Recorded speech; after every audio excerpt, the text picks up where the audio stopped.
বিসমিল্লাহির রহমানির রহিম। 10.3 অধ্যায়ের ব্যতিক্রমধর্মী এই 13টি অঙ্ক খুব গুরুত্বপূর্ণ। বোর্ড পরীক্ষায় 1টি অথবা 2টি প্রশ্ন থাকবে।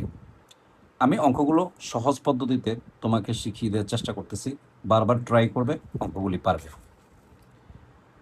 প্রথম অঙ্ক যেটা আছে সেটা হলো integration X divided by root 1 minus X dx. এই অঙ্কটা স্বাভাবিক নিয়মের একটু ব্যতিক্রম।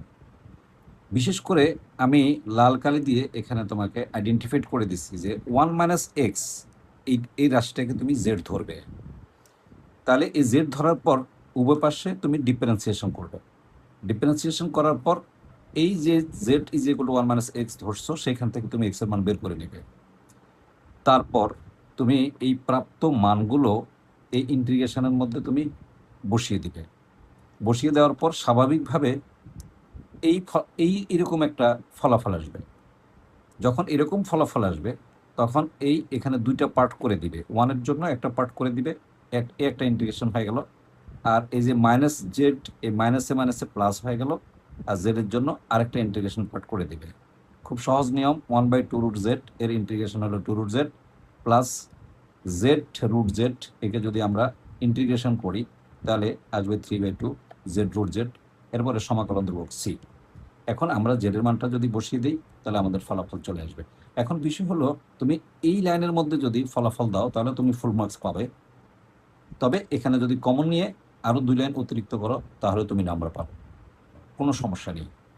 এবার হলো পরবর্তী যে অঙ্কটা আছে, প্রথম অঙ্কের চেয়ে এই অঙ্কটা একটু ডিফারেন্ট। দেখো এখানে আছে X minus 3 root 1 plus X. এখানে উপরে কোনো সলক বা এক্স নাই, এটাকে ইন্টিগ্রেশন করতে হবে। এটার নিয়ম হলো যে এক্স প্লাস 1 যেটা রাশিটা থাকবে, রুটের ভিতরে যে রাশিটা থাকবে, সে রাশিটাকে তুমি জেড স্কোয়ার ধরে নেবে। তো জেড স্কোয়ার ধরে নিয়ে স্বাভাবিকভাবে তুমি উভয় পক্ষে ডিফারেন্সিয়েশন করবে। ডিফারেন্সিয়েশন করার পর আবার ধরে নেওয়া রাশি থেকে তুমি এখানে এক্স এর মানটা বের করবে। তারপর এই যে প্রাপ্ত যে মানগুলো আমরা পেলাম, বা এই মানগুলোকে আমরা ইন্টিগ্রেশনে ইনপুট করব। যখন আমরা ইনপুট করব তাহলে দেখো এই ফলাফলটা আসবে। এই ফলাফল আসার পরে এখানে আমরা কাটাকাটি দিয়ে এটাকে যখন নর্মাল রাশিতে নিয়ে আসবো তখন এই ফলাফলটা এভাবে দাঁড়াবে, dz divided by Z square minus 4। এটা আসার সাথে সাথে এটা একটা আমাদের সিগনিফিকেন্ট সূত্রে চলে আসছে। সূত্র দুইটাকে বোঝার স্বার্থে আমি পাশে লিখে দিচ্ছি সূত্র 1, সূত্র 2। ডেফিনেটলি এই সূত্রগুলো তোমরা জানো। এখন এই দুটো সূত্র যদি আমরা এখানে বসিয়ে দিই, বিশেষ করে এখানে যেহেতু Z square minus x square, এই যে জেড স্কোয়ার মানে অর্থাৎ ধ্রুব রাশিটা আগে আসছে, এই যে ধ্রুব রাশি আগে আসছে, ফলে আমাকে এই প্রথম সূত্রটা যদি আমি এখানে বসিয়ে দিই বা ইনপুট করি তাহলে আমাদের এই ফলাফলটা আসবে। তারপর জেডের মানটা বসাই দিব, আমরা ফলাফল চলে আসবে। একইভাবে যে 15-এর যে 3 নম্বর অঙ্কটা আছে, আমি একটু দেখিয়ে নিই 15 3 নম্বর আমাদের কি আছে। যদিও এখানে 15 হিসাবে আছে, কিন্তু আমাদের এখানে যে সাজেশনটা আমি শর্ট করে দিলাম সেখানে এই অঙ্কটা স্পেশালি 3 নম্বর হিসাবে আছে। এই 3 নম্বর অঙ্কটা তুমি এটা করার পর এটা নিজে ট্রাই করবে, আশা করি পারবে। এরপরে দেখো এই 4 নম্বর অঙ্ক যেটা আছে, এটা একটা সূত্র প্রমাণ, এবং এই অঙ্কটা সূত্র প্রমাণ হিসেবে আসতে পারে, সম্ভাবনা কম, কারণ এটা প্রয়োগ বিধি হিসেবে আসতে ইনশাল্লাহ অ্যান্সার করতে পারবে। আমি দেখিয়ে দিচ্ছি সূত্র প্রয়োগ বিধি কিভাবে করে। সেটা হলো, দেখো ভালো করে যে এখানে যে হল এ স্কোয়ার মাইনাস এক্স স্কোয়ার, খুবই ব্যতিক্রম ধর্মী নিয়মের অঙ্ক। এখানে এ এক্স যে মানটা আছে, এই মানটাকে তুমি এখানে যেহেতু এ আছে তাহলে এ সাইন থিটা ধরবে। তারপরে দুই পাশে তুমি ডিফারেন্সিয়েশন করবে, এবং এই প্রথম যে ধরা রাশি আছে সে ধরা রাশি থেকে তুমি এই যেহেতু আমার এটা থিটা এই যে ধরে রাখা বাসি, এই যে এটা থিটা, এইখান থেকে আমি এই থিটার মানটাকে আইসোলেট করে আলাদা করে রাখবো। তারপরে এই যে মানগুলো আছে এই মানগুলোকে আমরা ভিতরে বসাবো। বসানোর পরে স্বাভাবিক যোগ বিয়োগের মাধ্যমে, অর্থাৎ স্বাভাবিক ক্যালকুলেশনের মাধ্যমে আমরা এই cos square theta d theta পাবো। তো আমরা জানি cos square theta d theta, cos স্কোয়ারের কোনো ইন্টিগ্রেশন সূত্র নেই, ফলে আমরা এখানে অতিরিক্ত একটা 2 দিয়ে ভাগ করে ভিতরে একটা 2 আনবো। আনার পরে এখন ত্রিকোণমিতি আমরা সূত্র প্রয়োগ করবো। এই জায়গা থেকে এই জায়গাটা হলো ত্রিকোণমিতি সূত্র, 2 cos square theta is 1 plus cos 2 theta. এখন আমরা কি করব, এই যে 1 আছে এটা কিন্তু আমাদের আইসোলেট একটা রাশি হয়ে গেল, এবং cos 2 থিটা আরেকটা আইসোলেট রাশি হয়ে গেল। 1 এরও ইন্টিগ্রেশন সূত্র আছে এবং cos 2 থিটারও ইন্টিগ্রেশন সূত্র আছে। এখন আমরা এই 1 এর জন্য একটা ইন্টিগ্রেশন আলাদা করে দিলাম, এবং কস টু থিটা এর জন্য আমরা আলাদা একটা ইন্টিগ্রেশন স্কোয়ার বাই টু দুটার সাথেই থাকবে, আমরা একটা আলাদা ইন্টিগ্রেশন অঙ্ক করে দিলাম। এখন যখন আমরা এখানে ওয়ানকে ডিফারেন্সিয়েশন ইন্টিগ্রেশন করবো তখন আমার আসবে থিটা, আর এই square by two into cos two থিটাকে যদি আমরা ইন্টিগ্রেশন করি, তাহলে যেহেতু এখানে টু থিটা আছে, অবশ্যই 10.2 তোমরা করছো, সেখানে এই রুলসের অনেকগুলো অঙ্ক আছে। এই টু থিটাকে ডিফারেন্সিয়েশন করলে টু আসে এবং টুটা বাইরে হাফ হয়ে আসবে, তাহলে স্কোয়ার বাই 4 হবে। আর কস টু থিটার ইন্টিগ্রেশন হলো সাইন টু থিটা। এখন কিছুই না, তুমি শুধু থিটার মানটা এখানে ইনপুট করবে। এই যে থিটার মানটা ইনপুট করলাম আমরা এখানে, যে এখানে আবার ইনপুট করার ক্ষেত্রে একটা জিনিস মনে রাখতে হবে, কারণ সাইন আমার কিন্তু এই যে সাইন টু থিটা আছে, কিন্তু আমার এখানে ধরা আছে সাইন থিটা, তাহলে এই সাইন থিটাকে তুমি ভেঙে সূত্রে ফেলে মানে মান বসানোর মতো ব্যবস্থা করতে হবে। তাহলে সাইন টু থিটার সূত্র হলো two sine theta cos theta. এই যে কস থিটাকে যদি আবার সাইনের মাধ্যমে কনভার্ট করো, তাহলে আসবে কি বলতো, এই যে রুট সাইন স্কোয়ার থিটা। তারপরে থিটার মানগুলো তুমি যদি এখানে বসায় দাও, তাহলে স্বাভাবিকভাবে আমাদের এই ফরম্যাটটা এইভাবে দাঁড়াবে। দেখো ফরম্যাটটা এইভাবে দাঁড়াবে, স্পেশালি এইভাবে ফরম্যাটটা দাঁড়াবে, a square by two sine inverse x by a plus a square, এভাবে কাটাকাটি দিয়ে। এগুলি আসলে অনেক প্র্যাকটিসের অঙ্ক, যদি আমরা বিবরণ দিতে যাই অনেক বড় ভিডিও হয়ে যাবে, এই জন্য আমি একটু শর্টকাট করে টেনে দিচ্ছি। দেখা যাচ্ছে যে এভাবে তুমি অঙ্কটা করে ফেলবা এবং অঙ্কটা হয়ে যাবে। পরবর্তীতে যে অঙ্ক আছে আমরা যেটা বললাম সেটা এখানে আসবে। এই অঙ্কটা আমাদের হয়ে গেছে। এখন আমাদের এই এই যে পরবর্তী যে তিনটা অঙ্ক আছে, দুটো অঙ্ক আছে, এই যে 5 এবং 6, আমি বিশ্বাস করি 5 এবং 6 এই দুইটা অঙ্কের মধ্যে একটা অঙ্ক তোমার অবশ্যই আসবে। এখন তুমি যদি সূত্র প্রয়োগের মাধ্যমে করতে পারো তাও ভালো, অথবা যদি তুমি ডিরেক্ট এই সূত্রটা বসাই দিই মনে রেখে এই সূত্রটা মনে রাখতে পারো, তাহলে যদি এই দুইটা অঙ্কের ক্ষেত্রে তুমি ডিরেক্ট সূত্রটা প্রয়োগ করে দাও, তাহলে তুমি ফুল মার্কস পাবে, 1 মার্কসও তোমার কাটবে না।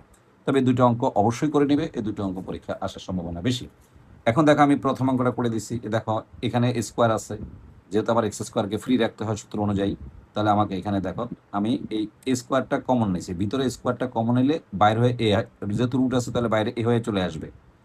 তুমি ইন্টারমিডিয়েটের ছাত্র, তোমাকে বেশি ব্যাখ্যা করার কোনো সুযোগ নেই, যেহেতু তুমি বোর্ড চান্স পাওয়ার চেষ্টা করবা বা তুমি ভালো রেজাল্ট করার চেষ্টা করবা, তোমাকে এই জিনিসগুলো খুবই ভালো করে করতে হবে। এখন এখানে তুমি যদি এই ফরম্যাটটা নিয়ে আসো 1/² - x² হয়। তো এখন দেখো কিছুক্ষণ আগে আমরা এই যে সূত্র, এই সূত্রটা আমরা জানি, কিছুক্ষণ আগে সূত্র আমরা প্রমাণ করলাম, এই যে সূত্রটা আমরা এখানে শুধু এই সূত্রটা ইনপুট করে দিলাম, করে দেওয়ার সাথে সাথে ফলাফল কিন্তু চলে আসছে। ডিরেক্ট সূত্র বসাই দিছি, আর কিচ্ছু না, শুধু সূত্র বসাই দিলাম। এবার হলো পরের যে অঙ্কটা আছে সেটাও একই স্টাইল, আমরা এখানে 9 কমন নিতে হবে। 9 কমন নিলে 3 হয়ে বর্গমূল যেহেতু 9 আছে তাহলে বাইরে 3 হয়ে আসবে, আর এখানে আসবে 16/9, 16/9 আমরা 4² লিখতে পারি, x² লিখতে পারি। দেখেন এখন একদম ডিরেক্ট এই সূত্রটা আমরা খালি এই সূত্রটা খালি বসায় দিলাম, আর কিচ্ছু না, অঙ্ক হয়ে গেল। এরপরে যে অঙ্কটা আছে এই অঙ্কটা পরীক্ষা আসবে, আমার পক্ষ থেকে আমি তোমাকে বলে দিচ্ছি এই অঙ্কটা পরীক্ষা আসবে। এই অঙ্কটা পরীক্ষা আসবেই। এই যে আমি ট্রিপল স্টার দিয়ে দিলাম, পরীক্ষা অঙ্কটা আসবে।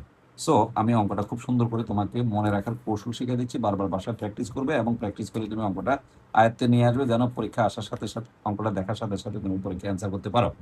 অফকোর্স এখানে 1 ঠিক আছে। এখন দেখো 1 প্লাস 10x, 10x-কে নর্মাল ভাঙবা, নর্মাল বীজগণিত করবা। শুধু এই জায়গাটা হলে আমাদের একটা কৌশল বা টেকনিক অ্যাপ্লাই করতে হবে, যে অতিরিক্ত 1/2 আনতে হবে, তাহলে 2 cos θ হবে। তারপর মনে রাখার কৌশল হলো এটা, যে এই জিনিসটাকে ডিফারেন্সিয়েশন করে ফলাফলটা উপরে বসাবা। দেখো sin x এর ডিফারেন্সিয়েশন cos x, দেখো cos x এর ডিফারেন্সিয়েশন -sin x। এখন আমি যেহেতু এটা মিলাইতে হবে, তখন আমি আবার অতিরিক্ত করে এই নিচের পুরো রাশিটা এখানে প্লাস দিয়ে লিখে দিলাম। এখন তুমি দেখো sin x কাটাকাটি যাবে, অতএব তাহলে এই যে cos x R cos x is 2 cos x। এখন খুব সহজ হয়ে গেল, এই যে জিনিসটা আছে এটা দিয়ে এই একটা রাশি, এই আরেকটা রাশি, এই রাশিকে এই রাশি দিয়ে ভাগ করবা, এই রাশিকে এই রাশি দিয়ে ভাগ করলে 1 হবে। তারপরে আমরা যদি এখানে এই যে দেখো এই জিনিসটা যেটা আছে খুবই সহজ ফর্মুলেটেড অঙ্ক, খুবই সহজ ফর্মুলেটেড অঙ্ক। এই যে এই জিনিসটা আমরা এখানে শুধু মানটা বসাই দিলাম এবং ফলাফল চলে আসলো। অঙ্কটা খুব ইম্পর্টেন্ট, আশা করি তুমি অবশ্যই পারবে। আর এরপরে যে তিনটে অঙ্ক আছে সেটা হলো এই যে 1টা 2টা এবং 3টা, এই 3টে অঙ্কেরও একটা অঙ্ক তোমার আসবে। হ্যাঁ, এখানে 7টা নিয়মের অঙ্ক আছে, তো 7টা নিয়মের 7টা অঙ্ক তোমাকে অবশ্যই করতে হবে। তো বিশেষ করে এখানে 8 নম্বর, 9 নম্বর এবং 10 নম্বর, এই 3টে অঙ্কের একটা অঙ্ক আমাদের জন্য খুবই গুরুত্বপূর্ণ এবং পরীক্ষার জন্য খুবই ইম্পর্টেন্ট। আমি প্রসেস শিখে দিচ্ছি, এটা অবশ্য সহজ, খুব বেশি কঠিন না। এটা হলো যে 1 থাকবে, 1-এর পরিবর্তে sin square plus cos square theta লিখে তুমি সবগুলোকে sin cos করে ফেলবা। তারপর উভয় পক্ষকে cos থিটা দিয়ে ভাগ করবা, ভাগ করলে দেখা যাচ্ছে যে উপরে যদি 1/cos স্কোয়ার হয় তাহলে আসে sec স্কোয়ার থিটা, sin স্কোয়ারকে যদি আমরা cos স্কোয়ার দিয়ে ভাগ করি তাহলে আসবে tan স্কোয়ার থিটা, আর এই 4 cos স্কোয়ার থিটাকে যদি আমরা cos স্কোয়ার থিটা দিয়ে ভাঙি তাহলে আসবে 4। তারপর একদম সিম্পল সূত্র হয়ে গেছে। আমরা যদি এখানে এই যে tan থিটাকে যদি আমরা z ধরি তাহলে z উভয়কে যদি ডিফারেন্সিয়েশন করি তাহলে dz সমান সমান sec square theta d theta. এখন আমরা শুধু মানগুলো বসাই দিই, দেখো একেবারে খুব ইজি অঙ্ক। এটা tan এর সূত্র বসাই দিলে এবং পরে মানগুলো বসালে রেজাল্ট হয়ে গেল। অঙ্কটা ভালো করে প্র্যাকটিস করবে এবং পরীক্ষা আসবে। তারপরে যেটা আছে সেটা হলো আমাদের পরের নিয়মের যে অঙ্ক যেটা আছে, এখন তুমি এই অঙ্কটাও পারবে এবং এই অঙ্কটাও পারবে এবং এই অঙ্কটাও পারবে, একই অঙ্ক তুমি করে নিবে।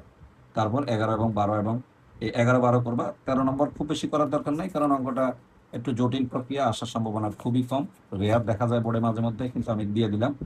এখানে এই রুট জাতীয় যে অঙ্কগুলো আছে এগুলি ব্যতিক্রম ধর্মীয় অঙ্ক। এখানে এই জিনিসটা আমাকে খেয়াল রাখতে হবে যে এই উপরে যেটা আছে এটাকে ডাবল করে উপরে নিচে গুণ করে দেবে। গুণ করে দিলে দেখো উপরের রাশিটা ফ্রি হয়ে গেছে। ফ্রি হয়ে যাওয়ার সাথে সাথে ওয়ানের জন্য একটা ইন্টিগ্রেশন বানাবা আর এক্স দিয়ে আরেকটা ইন্টিগ্রেশন বানাবা। এই ভিতরের রাশিটাকে ধরলে কিন্তু উপরেরটা আসে। তখন এই যে দেখো ধরলাম, ধরে নর্মাল অর্থাৎ 10.2 অঙ্কগুলি তোমার পারা লাগবে। এই 10.2 এই সূত্র প্রয়োগ করলাম আমরা, করার সাথে সাথে দেখো অঙ্কটা ফলাফল চলে আসছে। এটা যদি আমরা পারি এটা কিন্তু সেম অঙ্ক, একই অঙ্ক, একইভাবে আমরা অঙ্কটা অগ্রসর হয়ে গেলাম। আর 25 নম্বর অঙ্ক আসলে এটা জটিল প্রক্রিয়া আছে, আমি দেখাই দিচ্ছি।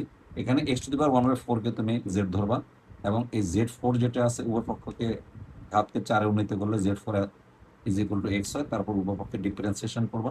এরপরে আমরা এই যে প্রাপ্ত ফলাফলগুলো আছে এই ফলাফলগুলোকে আমরা এখানে বসায় স্বাভাবিকভাবে হিসাব করলে অঙ্কটা এখানে চলে আসবে। জটিল অঙ্কটা জটিল, অবশ্যই বারবার বারবার প্র্যাকটিস করবে। এবার আমার একেবারে সর্বশেষ কথা, আমি এখানে 13টা অঙ্ক তোমাকে খুব শর্টলি কৌশলে দেখা দেওয়ার চেষ্টা করছি।